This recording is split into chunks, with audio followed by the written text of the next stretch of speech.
Arlette Soudan-Nono, ministre de l'Environnement, du Développement durable et du Bassin du Congo, reçoit officiellement des mains de la représentante du Programme des Nations Unies pour le développement des documents stratégiques clés pour l'avenir environnemental du pays. Il s'agit entre autres de la stratégie nationale et du plan de gestion des risques de catastrophe, ainsi que de la stratégie et du plan d'action national pour la biodiversité en République du Congo 2025-2030. Ces documents importants permettront au Congo de planifier son développement en tenant compte des aléas climatiques et des défis environnementaux actuels.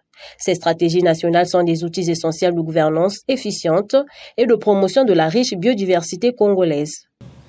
En remettant officiellement la stratégie et plan d'action nationaux pour la biodiversité et la stratégie nationale de gestion des risques de catastrophe, nous réaffirmons notre choix, celui d'un Congo fort, résilient, en paix avec sa nature et maître de son destin écologique.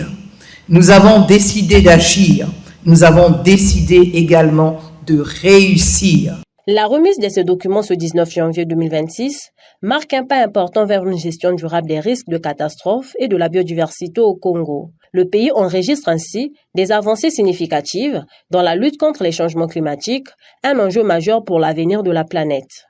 La stratégie nationale de gestion de risques de catastrophes marque notre passage d'une logique de réaction subie à une culture de prévention. Nous refusons désormais de voir des vies sacrifiées à l'improvisation.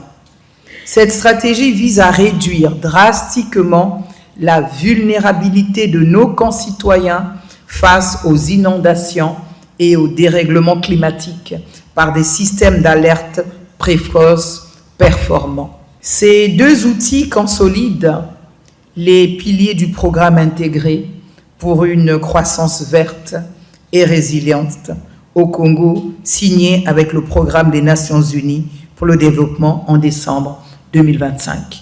Le PNUD, partenaire technique et financier ayant contribué activement à la rédaction de ces stratégies, salue l'engagement du Congo en matière de lutte contre les changements climatiques et de préservation de la biodiversité.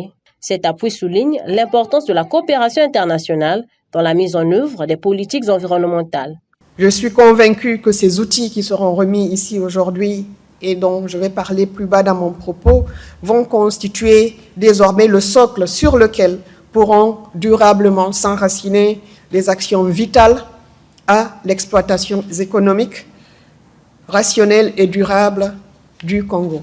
Je souhaite saluer la République du Congo pour son engagement exemplaire en matière de respect des engagements internationaux, notamment dans la lutte contre les changements climatiques et en faveur de la promotion de la conservation de la biodiversité. Avec ces documents stratégiques, le Congo adopte une vision proactive et anticipative pour mieux gérer les risques de catastrophes, protéger sa biodiversité exceptionnelle et renforcer ainsi sa résilience face aux aléas climatiques. C'est un pas vers un développement plus durable et responsable.